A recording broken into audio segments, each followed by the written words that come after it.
I saw somebody say the Monster Mash sucks, and I disagree with that. Sorry that you don't like fun. Through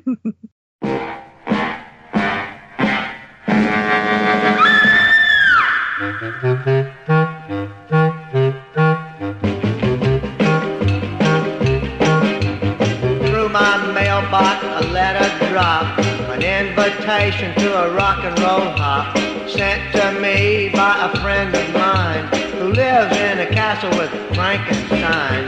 Got to the castle about 7:45, swam the moat and climbed the gate. I knocked on the door and went in the hall where the Monsters Union was having a ball. Igor, Igor, funny little man, standing there grinning with a shovel in your hand.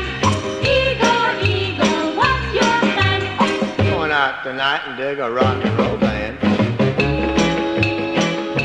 What's up, posers? Welcome to Punk Lotto Pod, and I'm your co-host, Justin Hensley. I'm your other co-host, Dylan Hensley. And we did it again. We didn't come up with spooky ghost names for our Halloween Spooktacular. Immediately forgot. Said it like 2 hours ago. And all right, we did this again. I'm Goolin Cruelsley. I was gonna say Skellen Grimsley. Oh, we're so bad at this. You're Dustin Bonesley. Yeah, it's always bones related whenever we come up with these two. Yeah, so bad at coming up with these horror themed names. We just don't stick. We don't stick to the same ones, unfortunately. Well, I'm Dr. Frito Stein on my personal Twitter right now. I didn't realize you changed yours. Mine is a glow-in-the-dark skeleton of Swamp Squatch, I believe. I mean, you are the Shasta Frankenstein. Yeah. The original. Well, I sent you a new Frankenstein spokesman. It was a Fritos. It was a Fritos Frankenstein shirt from the 70s, probably. I'll munch to that was the slogan. So there's like a Mona Lisa one, and there's a Frankenstein one. I'm such a big fan of the like Pepsi Universal Monsters spots that they used to do and like promos that they used to do in like the late 80s, early 90s. Love all those so much. It's funny. Like my favorite stuff about Halloween is the kitschiest stuff. That is truly my most favorite stuff. I don't really go in for like the actual like spooky stuff. Like I want the stuff that looks like it was made out of like paper mache or like was in a B movie, from the 60s. Like that's the kind of stuff that I really love. Cardboard cutouts of monsters, way better than realistic displays in front yards. I do like the giant skeletons. They're pretty cool to see in person. Someone in my neighborhood has one, and it's fucking cool looking. Like they got it up behind their like gate. There's like a arched gateway, and it's just like it's like the house is on the corner. It's perfectly looking like it's on the corner looking out into the intersection. It looks great. They did a really, really good job decorating their yard. Yeah, we got our Halloween stuff up, our creepy cloth and our candles and our we got the paper cutouts that you put on the walls, and got a blow mold skull and a blow mold pumpkin. Yeah, we just put our like Halloween sheets on the bed the other day and blankets and like bats and witches and stuff on it. We don't really decorate the outside of the house because no one can see us. It's not really. Yeah. I mean, it's for us more than anything, but yeah, we just don't decorate. But it's fun. It is one of my favorite times of year. I love all of the stuff. I love going into a store and seeing all the stuff and the themed candies and just themed packaging on stuff where it's like, yeah, it's just the same regular bag of, M&Ms, but it's got spooky artwork on it. I love all this stuff. I'm enjoying the Matt McCarthy spooky videos tapes on TikTok. It's pretty good. I'm looking at Dinosaur Dracula because I haven't looked at that website in a long time, and he doesn't do anything anymore. He does the podcast and the fun packs. Yeah, he hasn't done nearly as much in a while. He's also been doing it for a really long time, so there's such a good chance he's just like done everything old. Yeah. So he has new things to use. I don't have any more good humor ghost cardboard boxes to show you. Yeah. That's actually the first result on the page right now. But yeah. Yeah. I've been really enjoying the Matt McCarthy video series. That's been really fun. Just all the spooky tapes. Yeah. But yeah, love this time of year. The Halloween Spooktacular. It's what we do every year where we choose a different spooky genre to discuss for the month. And it's weird, right? Like, it's weird that punk has this many subgenres that are in this mold, because most other genres don't. Like rap. Rap has horrorcore. That's kind of a thing, but that's it. And what else? There's metal. Metal in itself, in general, is just typically horror themed anyway. So it doesn't feel like you're doing anything special or specific. And they do. I mean, when you go kitschy with metal, then it's just like glam metal. Yeah. Yeah, it's very different. Pop music doesn't really do it that much. Occasionally you'll get like, what, that Fall Out Boy song that samples the Munsters theme, like that's kind of what you get. Unless you go back to like the, 60s and you look at all that kind of stuff. Yeah, I mean, all the novelty songs. Yeah. Novelty songs, that is like my favorite stuff from the Halloween time. I always pull up like a playlist of those kind of things to listen to. And then like my wife's playlists are like, she's going for like true gothic, like classical music inspired stuff. And I'm always like, I want to hear the guy talk about riboflavin monsters or whatever that one song was called.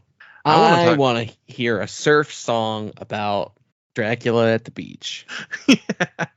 The werewolf bar mitzvah. And she's like listening to actual like organ music. Yeah. Fugues. Yeah. This is some Carmina Burana. It's like, oh, okay. Yeah, that's cool. But yes, our Halloween Spooktacular is here. We're going to do 3 weeks psychobilly, horror punk, and gothic rock. We used to do like death rock as an option, but there are so few death rock bands that we kind of just rolling them in with horror punk. So if like something jumps out at you and you would consider it like a death rock record, then we'll talk about it on that episode. So yeah, I mean the thing with it's like there's not enough. Honestly, there's not enough horror punk bands. There's really not. It really consists of like one really big one and one big band that I don't think everyone considers horror punk, with like your AFIs, Yeah, one big band with Select Records. Yeah, right. And then like a smattering of knockoffs, and yeah, there's not a ton of horror punk. There's a lot of like new school death rock. Yeah, but it's not that fun to talk about. Yeah. And then there's psychobilly, which is they're kind of all the same.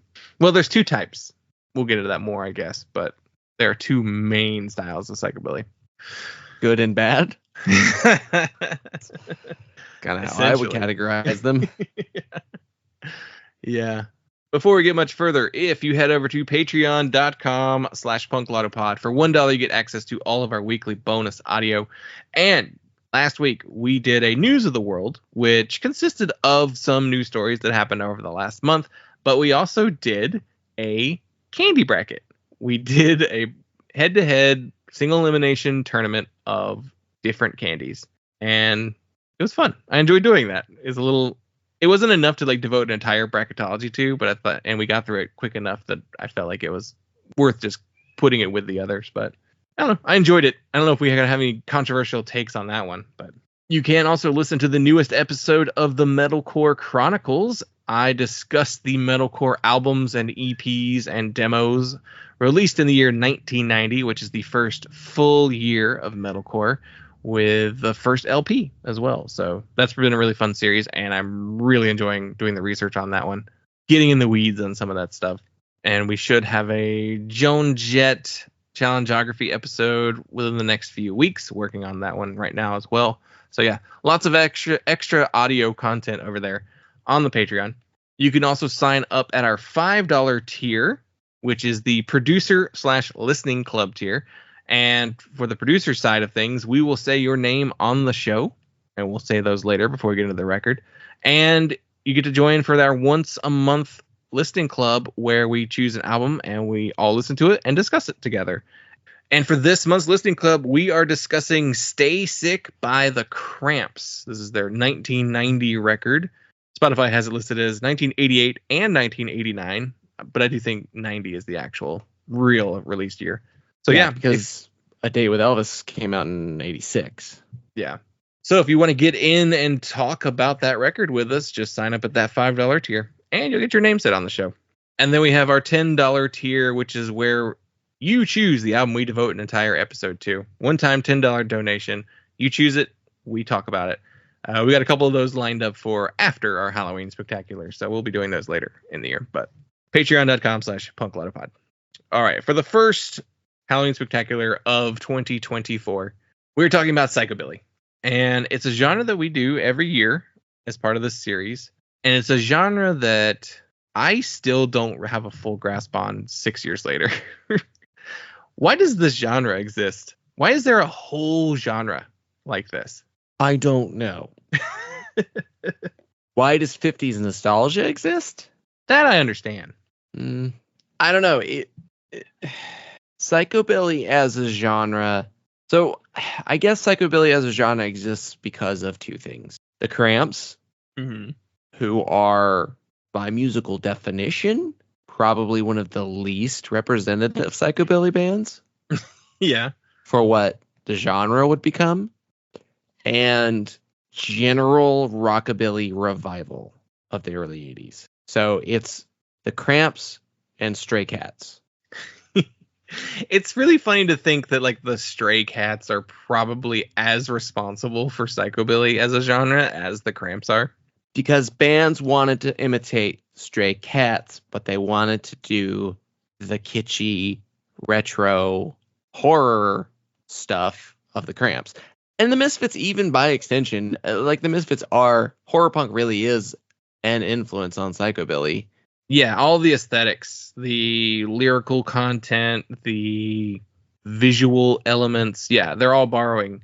That's really what it is. They're borrowing more from the Misfits aesthetic and mashing that in with a little bit of the Cramps, but probably more Stray Cats than Cramps. Because really, most of like the big psychobilly bands are doing more rockabilly, Stray Cats than they are doing straight up Cramps. Because Cramps are atypical of the genre. Like they didn't even have a bass player for a really long time.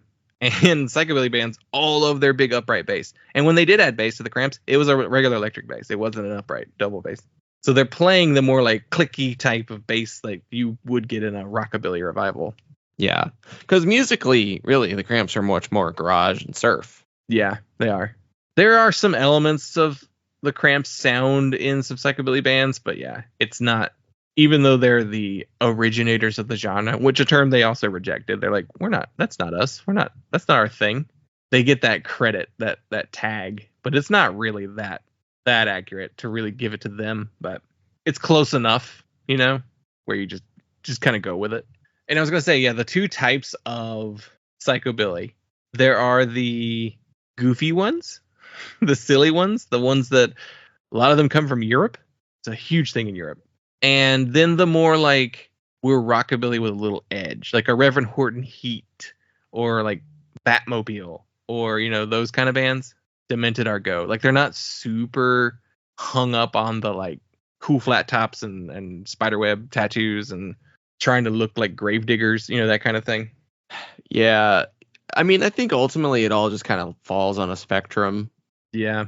I don't know. I think the psychobilly and rockabilly people kind of occupy the same sphere. And like some people maybe lean more into the psychobilly like horror aesthetics than other people, but I think most are interested in what's going on in either scene because they're both rockabilly. It's rockabilly music, which rockabilly as a genre, important historically, but relatively short-lived. And I don't think that it's completely, I'm trying to think of how to describe this.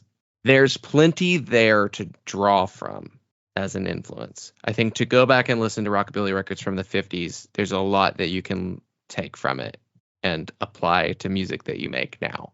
And people did. They did it in the 60s, they did it in the 70s, they did it in the 80s. But to go back and listen to the 50s rockabilly and try to do it so accurately and not as just a cover band, I don't totally get the appeal. I don't see the point of boxing yourself into it. There's plenty of great stuff to draw from it. I don't see the point in limiting yourself to the constraints of it. Yeah, because there are just a lot of rockabilly bands that, like, it's just the most faithful thing. Like, you're just trying to do it as close as you can to the original style. And they all sound the same. Like, I don't know. It is weird. Just think about it this way. Imagine you were a psychobilly person. Like, you made sure that you had the look down. You were focused entirely on having the right clothes, driving the right vehicle, having the right tattoos, haircuts, sunglasses. Like, everything is just meticulously put together. It's a costume. Like, it's just one of the things where it's like that. I don't know. It just doesn't feel real. It doesn't feel like a real person. Like, you see them and they're just like, do you do this every single day? You know? And some do. A lot of them do. Yeah. A lot don't. You know, just do it for the shows, but credit to them, I guess, for commitment. But what a weird commitment to stick with. I don't know. It's strange. I don't get it.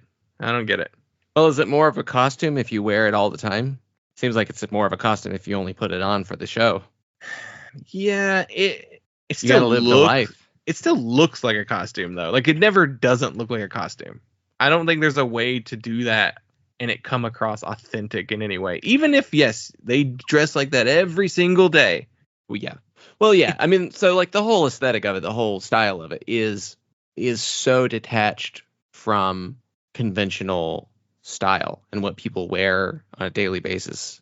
And there's always, like, you know, the cyclical nature of fashion or whatever. But I feel like a lot of 50s stuff does not get repeated in terms of style. The style that gets recycled from the 50s, it's little details.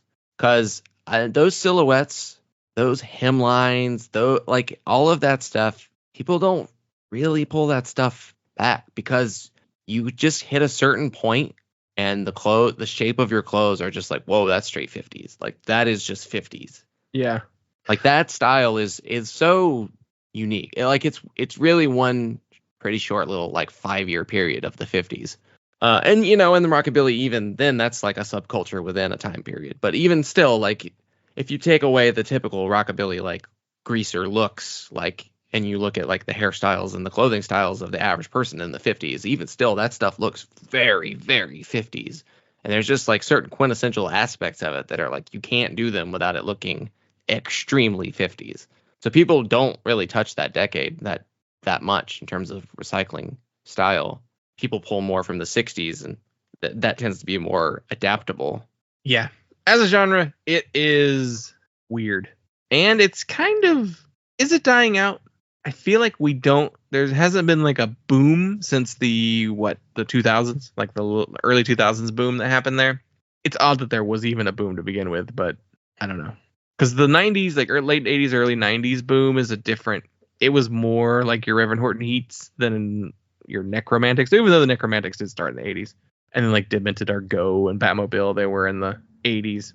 I do think the Necromantics are probably most responsible for the way psychobilly looks now and that whole Danish scene, because for some reason the Danes just loved that stuff.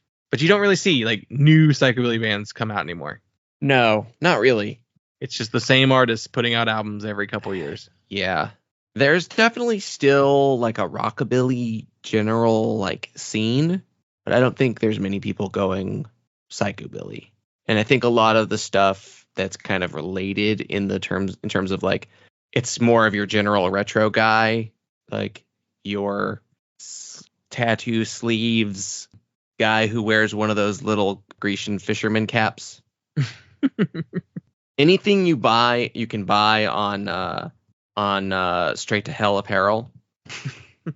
A lot of that's like cowboy shirts and like stripy mod pants, and so that's even still more of your like 60s garage rock, mod rock. That's where a lot of the retro rock and roll looking people gravitate. And so that music is all garage rock. Yeah. So today's album came out in the year 2001, and we like to take a look at the similar stuff that's kind of going on at the same time. So we're using Rate Your Music to look at the other psychobilly and horror punk albums that were released in 2001. There is a lot of gothic related music that came out in 2001, but it's almost exclusively metal based. So we're going to skip all of that stuff. Very little of it. Like, we hadn't gotten to the goth revival of like the 2010s yet. And it's just like, oh, Tiamat. I was like, oh, cool. All these metal bands doing goth stuff. So we're not going to really look at any of that kind of stuff. So let's take a quick look. Let's start with the psychobilly stuff. And it's a lot of bands that I've literally never heard of in my entire life. Despite looking at lists like this every single year, I have no idea who Motel Bates or Geen and the Grave Robbers are. 8-Ball Grifter, Psycho Charger, the Ritmen, Frantic Flintstones, the Spectres, Chibuku, one just called Gorilla. Yeah. There is one I do recognize, though. The Meteors released a record that year called Psycho Down. The Meteors been around since 1980, and they have 29 albums on Rate Your Music. Yeah. And I think the Meteors kind of fall in the more, I guess they leaned more into like, I guess they always had kind of the horror-ish elements. Yeah, but then you look at them, I mean, they started in England, so they're part of that English wave of the psychobilly bands, and they didn't really try as hard. Like, their fashion is just still like, oh, you look like Teddies. Like, that's how you all look. You look like you're at a Stray Cats show. Like, nothing really different. They have a record that came out this year. Yeah. I've never really listened to the Meteors. Yeah, I mean, they're one of the ones that we have to do at some point. Yeah. There is a tribute to Batmobile that was released that year. Bands so important that we have to tribute them. Looking at the track listing, though, I don't know any of these bands either. Gorilla's on there. Batmobile are on their own tribute album, so that's funny. But like, I may have seen the name Los Rancheros, but I don't know. There could also be like 50 bands called Los Rancheros, and they mostly play actual ranchero music. The Propellers, that kind of sounds. Monster A Go-Go, yeah. The Quakes are one of the bigger ones. They're from Buffalo, New York, formed in 1986. They have about 9 records. They play into a little bit of the Tiger Army story, so we can save that for later. What, Reverend Beatman? There's an Ass Jack bootleg that's tagged psychobilly on here. Yeah, there's Iguana Bats, very best of the Iguana Bats, so I guess that's a best of record. Yeah. King Kurt compilation. Astro Zombies, taking the, Misfits influence. They're a French psychobilly band. I wonder what that's like. And yeah, and that's it. I'm in 2002 now.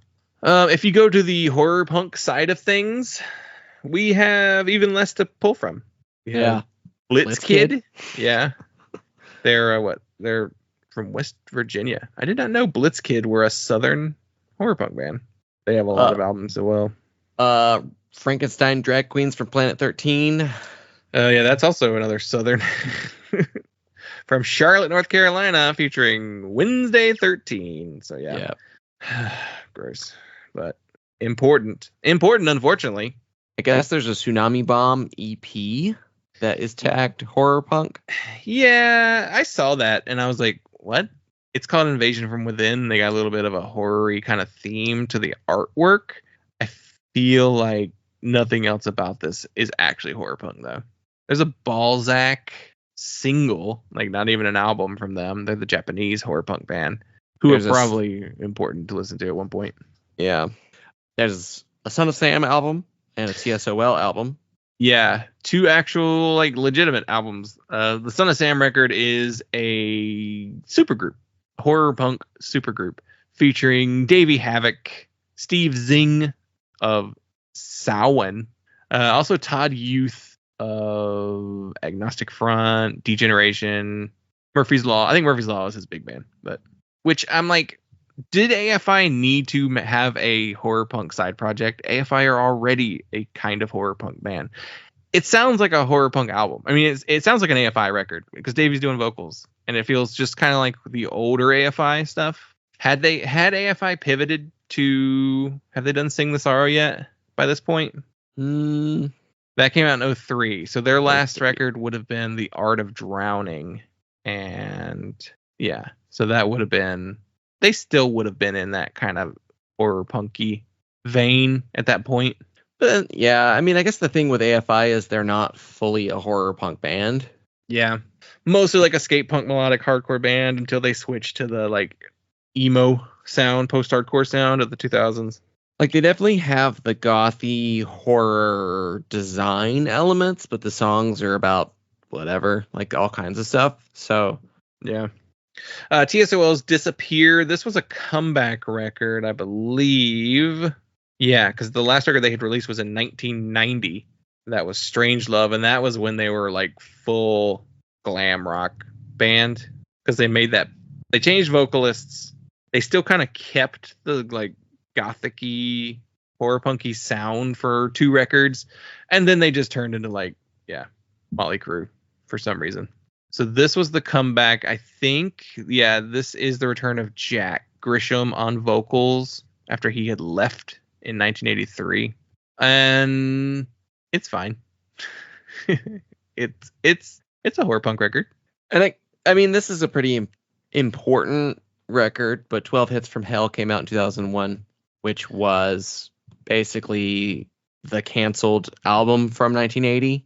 They scrapped the record while they were making it, and then some of the songs, London Dungeon, Horror Hotel, Ghouls Night Out, got released as 3 Hits from Hell, and Halloween and Halloween 2 got released on the Halloween single, and then the remaining songs were used as demos for Walk Among Us. So the predates Walk Among Us. Okay, I wasn't sure where this was. Why did that keep happening with them? They like scrapped so many records. They had an entire finished album that they scrapped with Static Age. Well, because like, Danzig sucks to work with. Is it just purely that? Like, he's just a huge pain in the ass? I'm sure that's the reason. The lineup was Danzig, Bobby Steele, Jerry Only, and Arthur Googie. During those sessions, Jerry Only was basically training Doyle to join the band. So he recorded some guitar tracks and overdubs separately, and they were added to Steele. And then Steele was kicked out of the band. So I guess this is the beginning of the Danzig Jerry Only like power struggle of the band. That seems like it goes back to the beginning of Jerry Only joining the band, but everyone who was in the band before Jerry Only got fired by Danzig. So yeah. This one's considered pretty good though. Like, it's got a pretty high rating. It's got a 4.02 on Rate Your Music, which neither Walk Among Us or Earth AD have scores that high. Static Age has a 4.07. So that's the thing is, like, Static Age originally was recorded 78, was recorded prior to Walk Among Us. So the first 2 shelved Misfits records in a lot of ways are better than the actual first Misfits record. Because I think Walk Among Us is good, but it's not as good as it should have been. Right. With all of those shelved 2 records before it. 2 albums worth of material. I mean, I'm sure there's a lot of overlap on the songs that are on those records, but you're right. I don't go to Walk Among Us, despite it being like one of the only like actual LPs that they released during the Danzig era. I never go to Walk Among Us or Earth AD. I listen to the collections. I listen to Static Age. I listen to Legacy of Brutality, which is also another collection. It was just all like new at the time, because I think Legacy of Brutality has some of those Static Age tracks in it. So yeah, it is funny that the best Misfits records were the ones that they scrapped instead of the ones that actually came out. Also from that year, they released Cuts from the Crypt, which I think is all like B-sides and demos from the post Danzig. So this is all like Michael Graves collected works. That's a collection of demos formerly unreleased and cover songs. All the album's tracks were recorded by the band in the years following their reformation. So yeah, that's all Michael Graves era stuff. Yeah. And it's got the demos, it's got the Iggy Pop Stooges cover, the Monster Mash cover, and then maybe some leftover songs from the famous Monster sessions. Yeah. So before we get to the actual record I did choose for us to talk about today, I did send you a couple options, and we kind of talked through them. The first one was Fire of Love by the Gun Club. I sent that to you, and one of the reasons why I ruled it out was because initially I said, I feel like we could cover the Gun Club at any other time in the year. Like, it doesn't have to be restricted to the Halloween Spooktacular. Yeah, and I kind of also don't really consider a Gun Club psychobilly. And I'd agree with you on that, too. They're psychobilly in the same way that the Cramps are psychobilly, but maybe even less so. They're psychobilly in the same way that X are psychobilly, which is not very much. They're just like, they're more cowpunk than they are rockabilly or psychobilly. Yeah. And Gun Club is, kind of a classic punk blues, and they fall into like garage rock revival in some ways. I mean, they're really not properly categorizable by like one strict genre. Yeah. And I feel like psychobilly is probably one of the smallest fractions of what you could call them. They just generally have that they have that connection to the LA death rock scene, and they have like that definitely dark aura. But yeah, no, I wouldn't consider them a psychobilly band. And similarly, I was considering the Flesh Eaters, A Minute to Pray, A Second to Die. Is this the record that has like John Doe on it too? Flesh Eaters, it's the same thing as the Gun Club. Like, they're more blues punk, just tied in with the like death rock sound and X. And it was the same thing. It was just like, yeah, I don't know that this is actually psychobilly. So I wound up. John Doe plays the bass on that record, and DJ Bonebreak is on there as well. He does the percussion stuff and the marimba. Always loved that DJ Bonebreak plays the marimba. I mean, I think it would be fine to talk about one of their records this time of year, but yeah, again, it's more garagey, more blues punk. Yeah, not quite psychobilly. And the other option I was considering is also not psychobilly, and it has Never Been Caught by the Mummies. And it's not really psychobilly at all. It's just garage rock. Again, that's just a garage rock band. Yeah. That honorary psychobilly. I mean, they are at least like a gimmick costume band. Yeah. Yep. All dressed up like mummies. Yeah. Yeah. Again, I even listened to a little bit of it, and I was like, this does not belong here. I mean, if we wanted to talk about them under horror punk, I think a horror punk, you can broaden the definition of horror punk and just to include stuff that's like horror themed, like the Mummies I would put in there. You could say some Alkaline Trio records you could put in there. There's stuff you can put in, but it's not psychobilly. And you're right, though. I think psychobilly is much more strict on what you should be putting in there. So that left us with one choice. But before that, let's say our producer's name. So this week's episode is brought to you by Brooks Phillips, Dave Brown, host of the podcast One Band, Five Songs, Steve Long, host of the podcast Rebel Rock Radio, and Jason W., writer of the newsletter Songs About Chocolate and Girls, and now the host of the podcast 1,000 Plays or Less. Jason dropped the first episode of that on Spotify, and it's such a great idea. Basically, the premise is each episode will be focused on a different band with less than 1,000 plays on Spotify.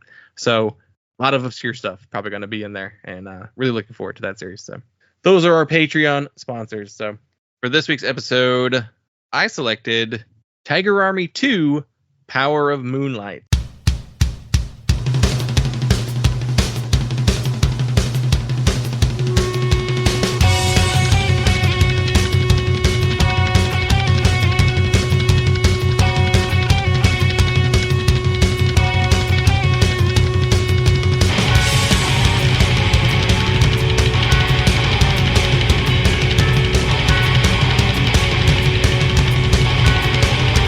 Tiger Army never dies!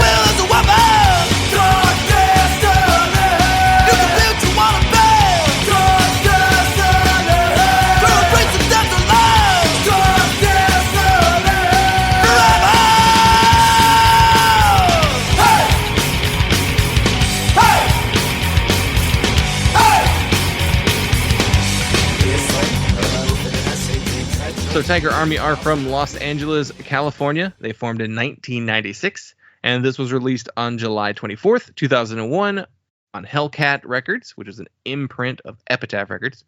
This is the band's second album, and the person on this record is Jeff Kresge on double bass and vocals, London May on drums, Nick 13, aka Kearney Nick Jones on guitar, keys, and vocals. I've never seen another human being named Kearney outside of the Simpsons character.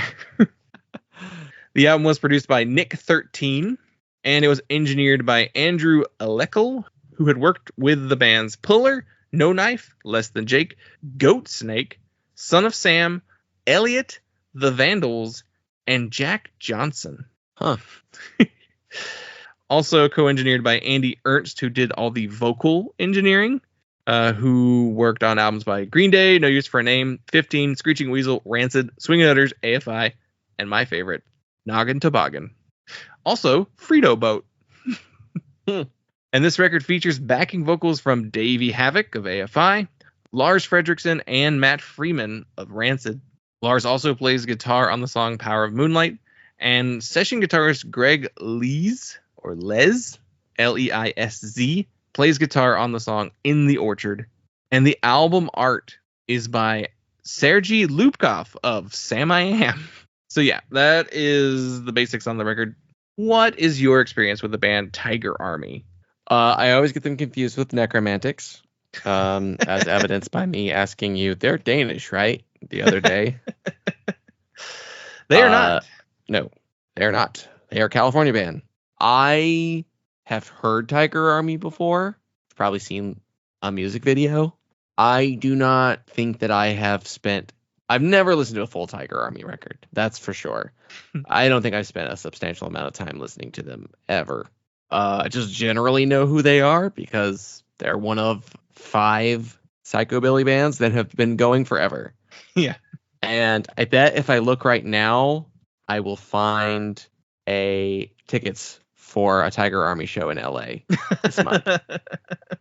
Because they're from California. They're based in LA now. Let's see. The TigerArmy.com website is not working at the moment. Oh, no. It does not look like Tiger Army are playing any shows this month. Missed opportunity. I can't believe they're not playing. Or they're not updating their website. Any shows. I'm not seeing anything listed. There will be no October Flame this year. Right, they have a festival they do. Yeah. This was announced in June. So I'm not sure when the next Tiger Army show will be. There's going to be a second Nick 13 solo album, and recording is already underway. My brother, they're all your solo albums. Yeah, it is the Nick 13 band. It is. He is the only consistent band member from front to back. Like, even from album to album, he's losing people all the time. So just do it. Yeah, I just saw that post on Instagram. There will be no October Flame this year, and I'm not sure when Tiger Army will next take the stage, but we've got good news, and there's a new Nick 13 solo record. It's been also like over a decade since he did another solo record, so cool. I think his solo stuff is considered more like country influenced. So yeah. But yeah. So you're not a Tiger Army stan. I am not in the Tiger Army. You are not a soldier in the Tiger Army. I am an unwilling draftee. Conscientious objector to the Tiger Army. They are a band that I encountered when I was like loosely getting into psychobilly stuff in like college. This is around the same time I would have been downloading stuff by Horror Pops, and they would have been like fans also like of the time. You would see the 3 bands you always see together: Horror Pops, Necromantics, and Tiger Army, which leads. It's very obvious why you would think the Tiger Army would also be Danish, because they are tied in with the 2 foremost Danish horror punk bands. But the style of psychobilly they play is also very European and very much in that same vein. So like it's understandable. But I knew they weren't Danish because I knew that there was the AFI connection to this band. Yep. Like I knew there was an AFI connection. I didn't know who it was or what it was. Turns out it's lots of different connections. Tiger Army comes from the same scene is really what it is. Like Nick 13 does guest vocals on a couple different couple different AFI records before Tiger Army had even put anything out, so he like knew them then. There's Davey Havoc on this record, and just more connections in general. Like they used the same engineer who did the Son of Sam record. Like, so there's lots of connections to AFI.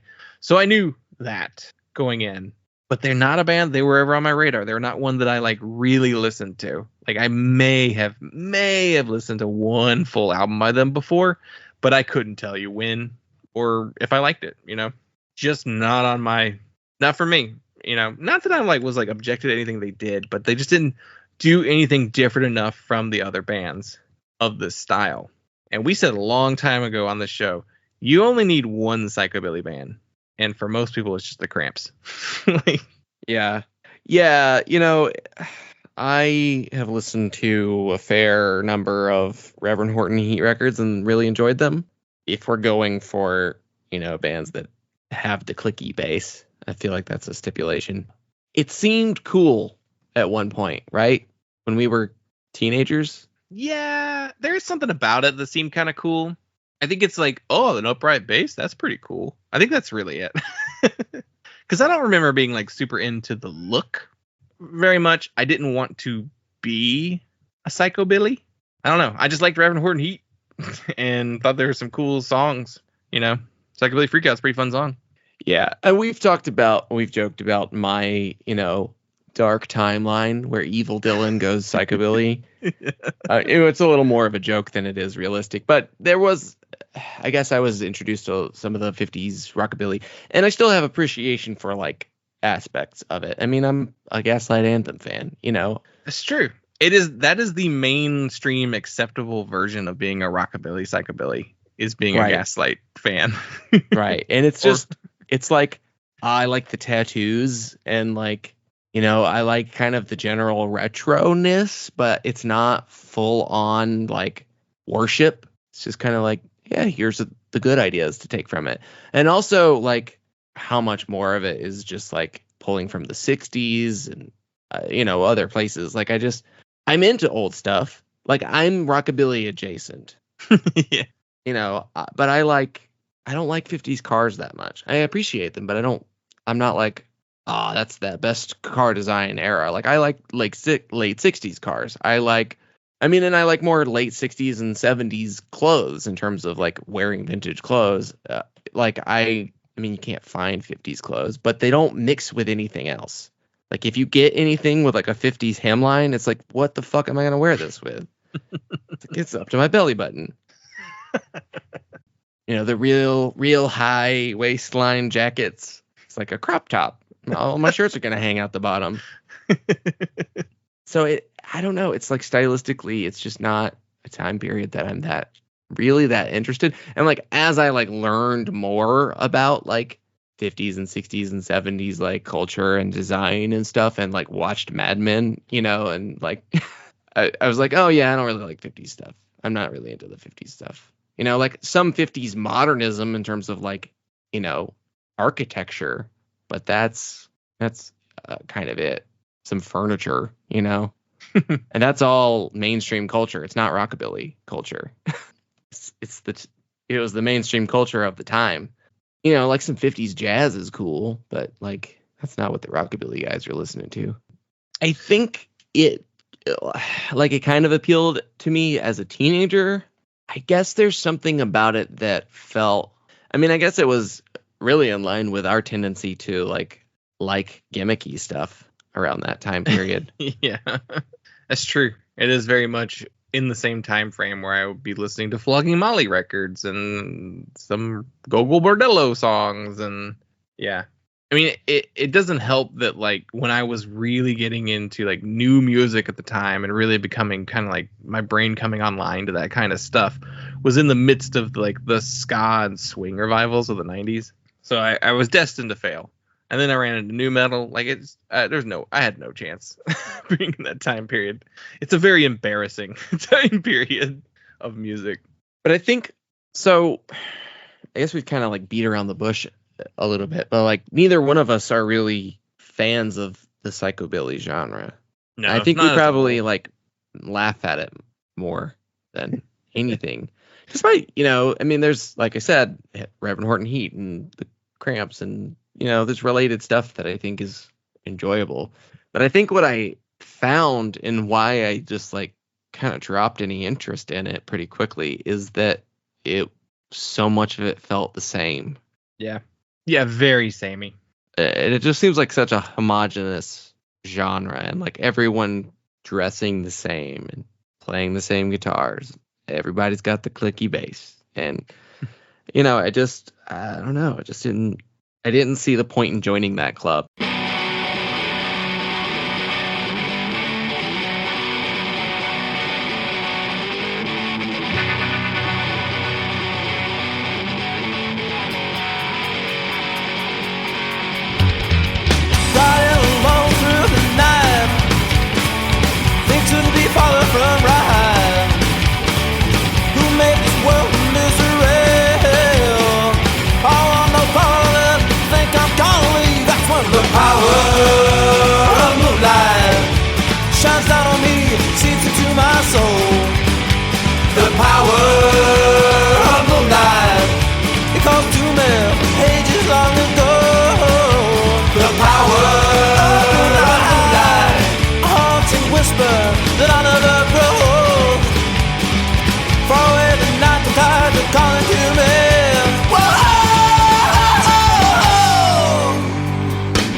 Bit of the backstory of the band. So they played their very first show at Gilman Street. Like that's how they entered into the scene, was playing Gilman Street right away. Nick was just a fan of this style of music in general. Necromantics were pretty big at the time and a big influence. The lineup on this record is interesting. So they played their first show at Gilman Street. They wind up releasing a self-titled EP, which has later been renamed to Temptation. That came out in 1997. This caught Tim Armstrong's eye from Rancid, and he signed the band to Hellcat, which is where they released their first LP. And that band initially featured the original bassist of the band, Joel Day, and he quits the band before the first LP even comes out. Like, I think he's on the EP, and that's it. He's not on the LP.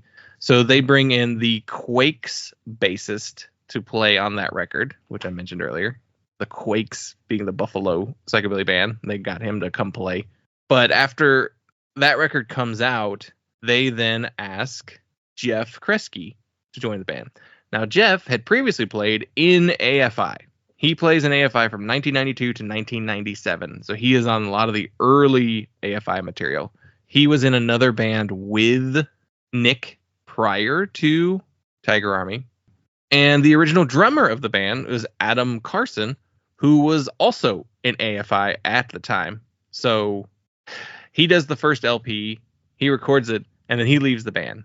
They bring in London May, and London May is from the band Sam Hain, a.k.a. Samhain. He was the drummer in Sam Hain, and then he is the one who is replaced by John Christ. So he gets kicked out of Sam Hain right after November Coming Fire and before they become Danzig, the band. He briefly joins Dag Nasty and plays on the Wig Out at Denko's tour, but he's not on the record. And then he also plays drums on that Son of Sam record. So we are all over the AFI family tree right here. Jeff also played in the band's Blank 77. He does later play in the Horror Pops as well, and currently plays in Fear, in the modern version of Fear. But yeah, so we're going into this record. We have an original. That feels like an appropriate career progression. Just like, oh, now I gotta be Leaving's ringer. Yeah. Just like regressive punk mentalities. Yeah. So this is it's the AFI connections are all over the place on this. Nick sings on AFI records. He gets the bass player from AFI. His old drummer was the drummer of AFI. Davey sings on this record. Some of them played on the Son of Sam record, which was the AFI side project. They use the same engineers as AFI. Like, basically, the entire existence of Tiger Army is predicated on AFI being a successful band and very popular. And I mean, I guess I would assume Nick was just friends with them prior. Yeah. Because he's from Ukiah, which is where AFI started. Yeah, he was in a band with somebody else. I could not find it listed, but I did read it. It's a similar name to that one band, what, Redemption 87, that Ian from Kowloon Walled City was also in with some AFI people. Right. It's another band with like numbers in their name. Let's see if I can find it. Because Ukiah is not a very big city, so that's got to be a small scene. Yeah, I don't know. I cannot find that name of that band for some reason. But anyway, yeah, I mean, so basically Tiger Army is, we're friends with AFI. We play at Berkeley. Tim Armstrong likes us and puts us on his label. Like, it's just a matter of connection, really, more than anything. I feel like Tiger Army gets as big as they do. Because at the point where Tiger Army really blows up is also the same time period that AFI is kind of going to that next level that they're about to hit in like 2003.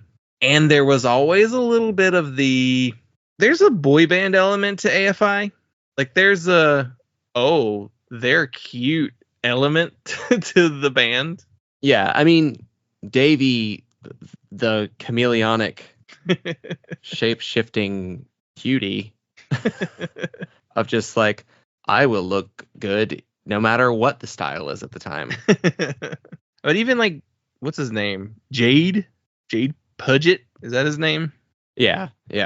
He's got the mohawk. Yeah, they're they're good looking guys, and it really helped helped them in the 2000s. They definitely both have looks that, Jade especially, well, I mean, they both have looks that played well with the androgyny of emo style. Mm-hmm. But yeah, it was. I mean, yeah, they're buddies with AFI, and that's really kind of how it all kind of comes together and makes them bigger than probably would have been the case if they just had no connections and just like a random Hellcat band. Just grinded it out as a psychobilly band. Yeah, right. Yeah, because like California psychobilly is a thing. It's very much a thing. But even then, I feel like California psychobilly is way more tied into just the fashion and the car culture of it. It's not so much the bands. Like, the biggest psychobilly bands in the world, most of them are from Europe, and they're not from Southern California. So it's weird that Southern California has that affinity, or like there's like a pocket in Southern California that's so into psychobilly, but it's not a SoCal thing. Well, there's social distortion. I was gonna say social adjacent. Yeah, that's definitely like a South Beaches, OC, Long Beach kind of area car culture scene. Yeah.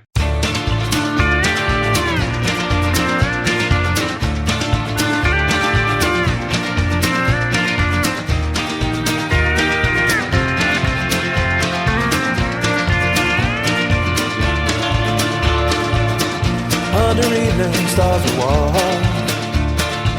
the smell of cool amber beneath my feet.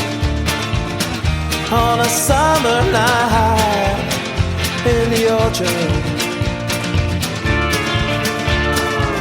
my car is parked down side of the road. Over the mountain, a red moon glows. Soon the summer will be over in the orchard.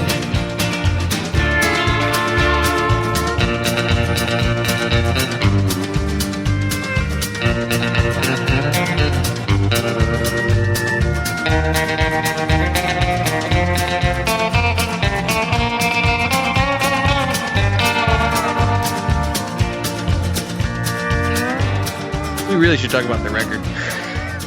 We should. Why did you pick it? All right, because we eliminated the other three considerations that weren't actually psychobilly. Because also, out of all that, we've covered a lot of horror punk on the show in the past already.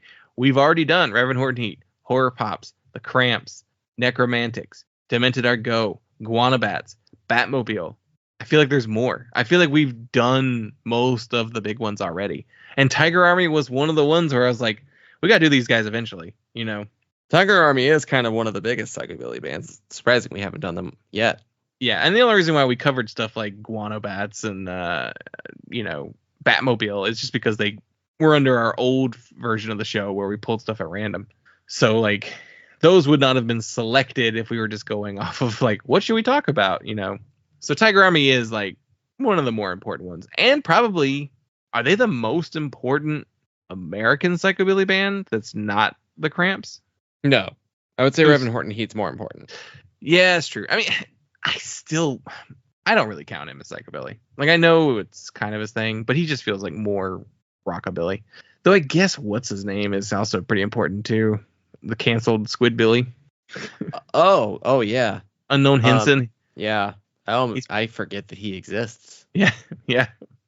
Well, he got canceled. Woof. Turns out it was not just a character. Yeah. But like, yeah, he probably is one of the more famous ones. But even then, he looks like a psychobilly, but his music is more just rockabilly. It's such a fine line too between what psychobilly and rockabilly even is. I think the thing that makes psychobilly its own separate thing is the punk elements of it. Like, the punk elements are played up a little more than those other artists. So if we're doing the actual strict terms of psychobilly, they're probably one of the most important U.S. bands. I mean, yeah, Reverend Horton Heat definitely does lean a little further into country and surf. Yeah. On certain songs. So yeah, I chose it because I'm like, well, we've done the others. Like, we should do this. I feel like there are a couple more that we'll probably need to hit over the year, the coming years. But there may be a point where we're like, I guess we need to start hitting other ones again. I don't know. Maybe we need to open up our umbrella a little more. But yeah, Tiger Army just felt like we needed to get to them. They're pretty important. And they appealed to a younger demographic than a lot of the other bands did. That AFI connection really made them more famous. Yeah, I feel like even in America, more people were into Tiger Army than they were into Necromantics. Yeah. Or Horror Pops might have actually still been bigger here just because of the timing of that and the whole look. And they were different. They had like a female lead singer, and most of those bands all just have guys singing. So yeah, I was like, let's do Tiger Army. They're one of the big ones. We should cover them. Well, you sound reluctant. It's why I was looking at Gun Club and Flesh Eaters, and the only reason I ruled them out is because they're not really psychobilly records.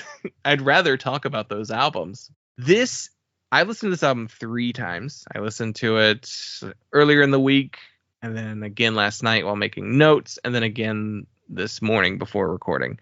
And this morning I did all my like track notes where I take notes as I'm listening to the record and noting each song individually. And I kept tuning out.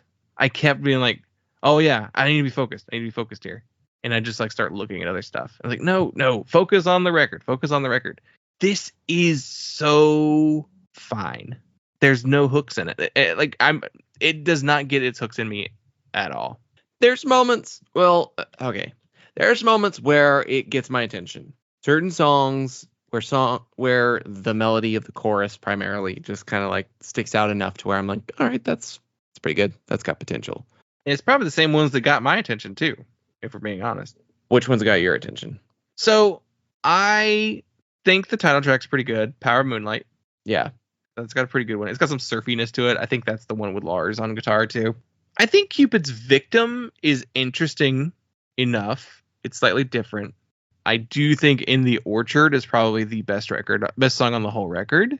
That's the twangy country song that they use that session guitarist for. And I guess Incorporeal it's got a good tune. Everything else on here is a bunch of 3.0, 3.25 songs that are they're fine. They're all fine. Yeah. Kind of not really that remarkable of a record. Mm-mm. This is probably the most quintessential Tiger Army record. Yeah, this was the highest rated. That's why I went with this one specifically, is because it had the highest score on Rate Your Music. I think it's also the most popular album as well. And I was like, okay, I don't know which one to listen to from them because they are all 1, 2, 3, 4. That's how they named all their records. So it's really hard to make them stand out in the discography when you just number all your records. I guess looking at them, like the actual records, I would maybe have considered Tiger Army 3, which is like their third most popular, but it is like higher rated than the debut. I don't know. Like, I haven't even done my like album sandwiches that I've been doing in a while because the records that we've been talking about, I am not inspired to listen to the albums on either side. And this is another one where I was just like, this is the best one. I don't think I'm going to think that the first or the third album are any different. Yeah, when you picked it, I was like, well, that makes the most sense. Of the choices that you had, and I'm like, yeah, Tiger Army. We got to talk about Tiger Army at some point. We got to listen to it. And I kind of went into it thinking like, okay, Tiger Army is definitely one of the more popular, probably one of the more well-regarded psychobilly bands. So I kind of had like a smidgen more hope for it. But then when I came to put it on, first of all, the album cover, sorry, Sergi, what the fuck is that? It looks like it's a face, right? With like a pin through the lips. Is that a devil lock? Or is it, oh, it's just a giant bat. It's a bat flying over the face. Yeah. And there's an orchard in the background. Yeah. Which makes sense with the In the Orchard song, maybe. Yeah, the Moonlight, spelled Lite, not Light. That's fun because so many articles spell it wrong. they spell it the way Moonlight is actually spelled. Yeah, I mean, it actually is probably the worst cover. If we're going by covers, that first was pretty badass with the tiger and the panther fighting each other. That's pretty sick cover. I like that a lot. I even think the third one is pretty good. The like wings on the bat head. It's kind of like one of those like army gangs. Even the music from Regions Beyond with the flying bat heads. All better covers. Sergi did this cover. He normally doesn't do artwork. He's typically a layout guy because I looked at all that stuff he did in like 2001 and almost everything was layouts. So like this is one of the only ones where he's just credited as artist. So it's not really his thing, I don't think. Yeah, I mean, they got some decent album covers. That's, but not this one. Yeah. So I had, like I said, like a tiny bit more hope for this. I was like, this might be decent. It might be different enough. And I'll say that I think there is a little variety on the record that helps it. There is a little bit of surf. There is, like the one country song. And then there's, I think there's a fair bit of nearly straightforward horror punk. And there's definitely enough of an AFI sensibility to like, I enjoy those moments where they're like the most leaning into their AFI connections. Nick straight up sounds like Davey Havok. He does. He sounds identical to Davey. Yeah. It's that high pitch kind of like voice that they both do. Yeah. I was shocked when I was just like, oh, I see why people like Tiger Army. It just sounded like AFI was psychobilly. Yeah. And I feel like he sounds so much like him, and they're both from the same place that I'm like, he's either just directly imitating him or they both were just doing this together at the same time. Yeah. Like, were they just hanging out as teenagers trying to do their Danzig voices? Yeah, I guess this is what you would sound like if you had a really high voice, but you were trying to do Danzig. Yeah. Because that's kind of what I think Davey sounds like. Is like, there is that Misfits, like, whoa, kind of like sensibility of like melodic direction of just like, I'm going to go whoa. Like, but he just has a higher voice. He doesn't have the deeper Danzig baritone, like chest voice, because he sounds exactly like him. He's maybe not as good at it as Davey, but he's really close. And I think Davey is also helped by the music, on like those classic AFI records of those being really good melodic hardcore songs to begin with. And then this is like some okay horror punk and maybe not great psychobilly. Because as far as like rockabilly, you kind of think about rockabilly guitar playing as guys with real tight chops. Yeah. Like your Brian Setzer, your Billy Zoom, your what's his name from Reverend Horton Heath. Jim Heath. Great guitar player. And the guitar playing here, especially when it's like at the most rockabilly, it's like mostly just kind of sub-grade Chuck Berry. Yeah, it's like perfectly acceptable guitar playing. Like, it's fine. Like, I wouldn't say it's bad playing, but there's nothing stand out about it. Like, he knows how to play the basics. I guess that's why he has to get Lars and this session guy to come play like more interesting guitar parts on his songs, because all of his songs sound the same. Yeah, I don't know. There's never any feeling like what makes anything rockabilly, rockabilly revival or any rockabilly influenced music like interesting or appealing or exciting to me is like at least pushing the boundaries of your playing. And I kind of don't get that from the guitars on this record. So it's like, oh, well, this is like the same hokey rockabilly sounds that I've heard a bunch of times. There's not really like interesting voicings, and because so many of those great rockabilly guitar players, like they're just as much pulling from like surf and blues, and I feel like they're always just trying to find something interesting and unique to play on the guitar that I don't really get here. I feel like he's just inspired by other psychobilly guitar players. I think he's just more interested, because I think the Meteors were supposed to be like a big influence on him, and like Necromantics. And Necromantics aren't like, wow, listen to that amazing guitar. The thing you notice about the Necromantics is the bass work, all the clicking and the stuff. And on this record, it's upright bass, it's double bass, it's not that clicky. There's only a couple songs where like it really clicks. And so it's like, oh, you're not even doing the thing about the upright bass that everybody else really likes, is the clicky part. It's like two songs that I feel like you hear clicking. I mean, I kind of don't mind that, because I do find the clicking bass kind of annoying, honestly. Well, one of the things too is that the bass player, he's funny. I was reading an interview with him, and he was saying like, yeah, I didn't play upright bass before I started playing it in Tiger Army. Like, I just played electric bass in AFI. And then he said, this was funny too. They're like, so what do what do you play whenever you're off? And he's like, unless I'm rehearsing for like a tour or working on an album, I don't play my bass.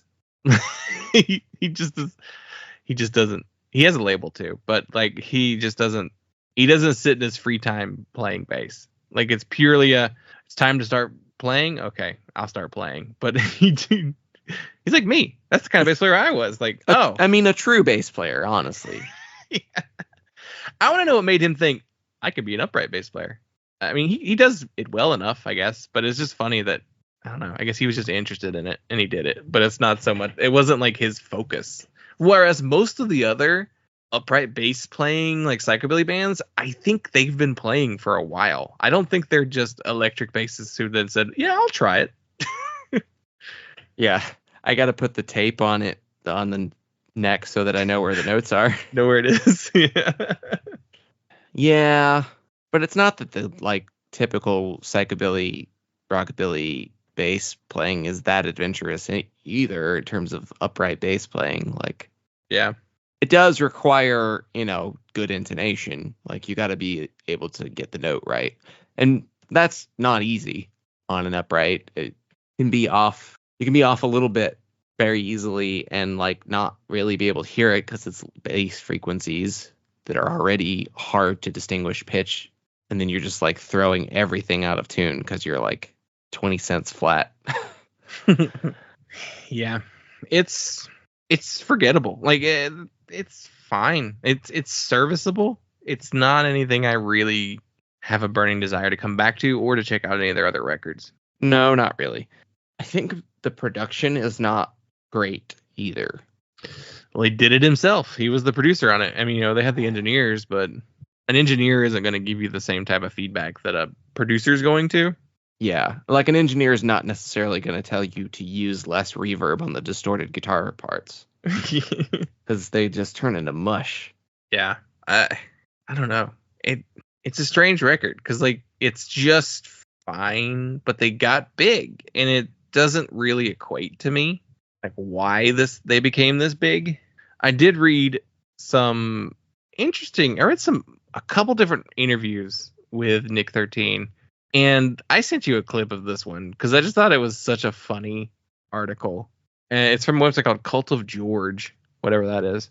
And I'll just read you this like paragraph or so. All I could remember about this interview was that it was like pulling teeth. Nick 13 did not like to do press, and I had to pull a lot of strings at Epitaph to score a few minutes with him. I finally got the chance on October 11, 2002, when the band opened up for The Damned at WWF New York's The World. This was the WWF's Times Square restaurant that they owned and operated, and failed. I remember it taking forever to find him because he couldn't hear his phone in the loud club, and his merch guy was nowhere to be found. When we finally cornered him in the restaurant section of the club, he gave us about 10 minutes to talk to him while he ate dinner. The ensuing conversation was far from riveting, and he seemed annoyed that we didn't know enough about the roots of psychobilly and that he was playing in what was basically a wrestling-themed restaurant. And then he did I read another interview with him where it was right after Tiger Army had just done a tour with Morrissey, and the guy interviewing him said, Nick 13's in a bad mood. And it wasn't because I was late. And in fact, he was late.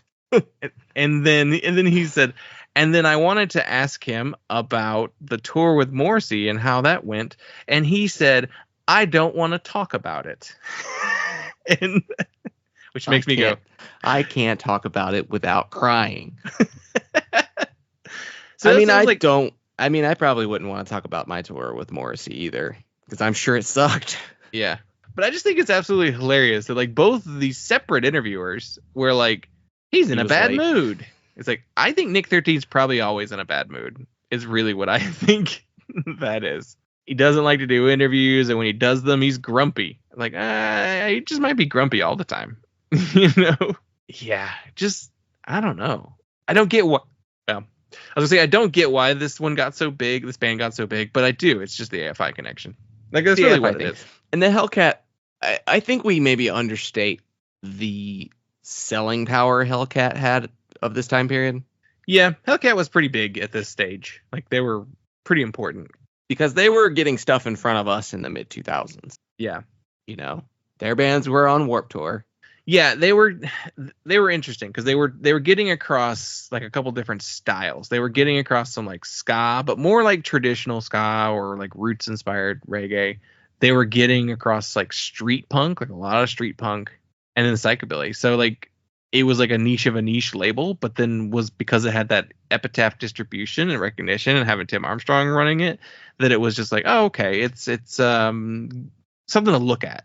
I think there's a point where people stopped paying attention to Hellcat, but I do think in like the early 2000s it was probably at its strongest.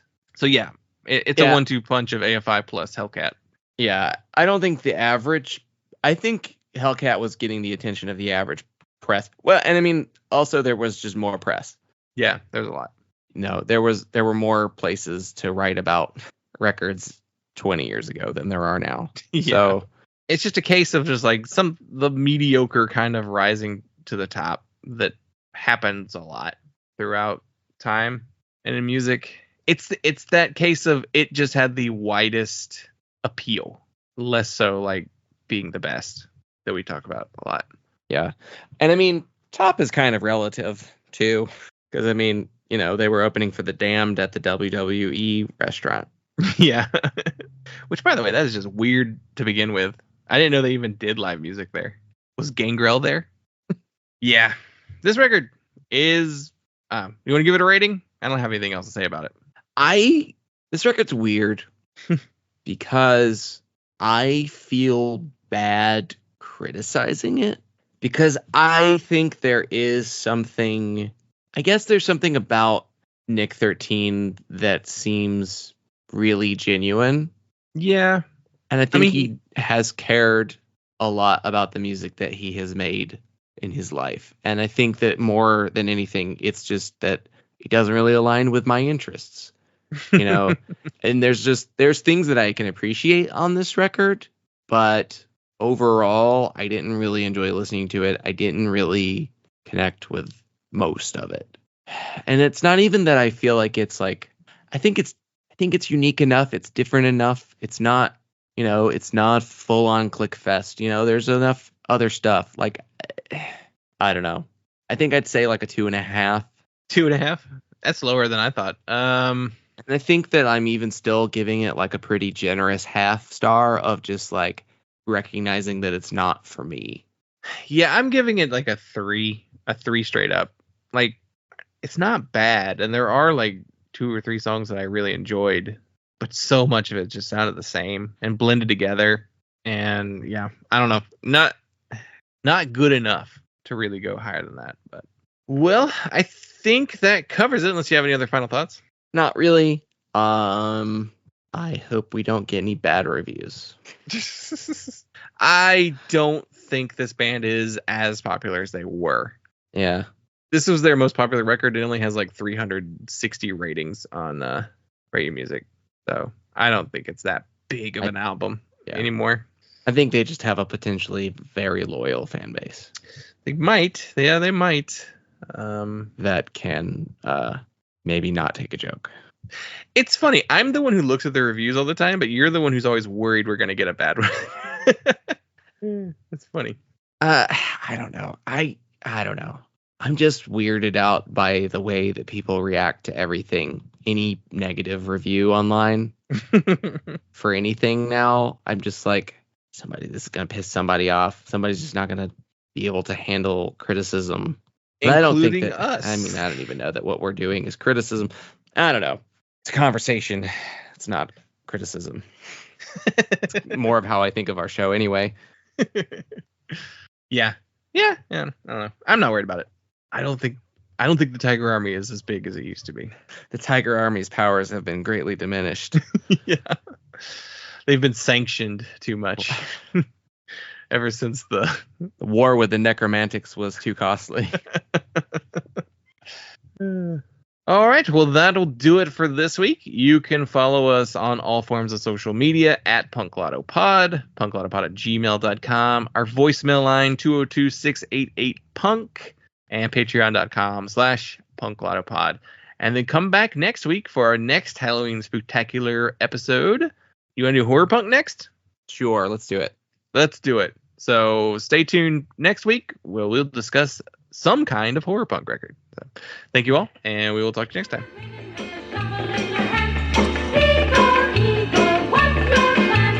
Going out tonight and dig a rock and roll band.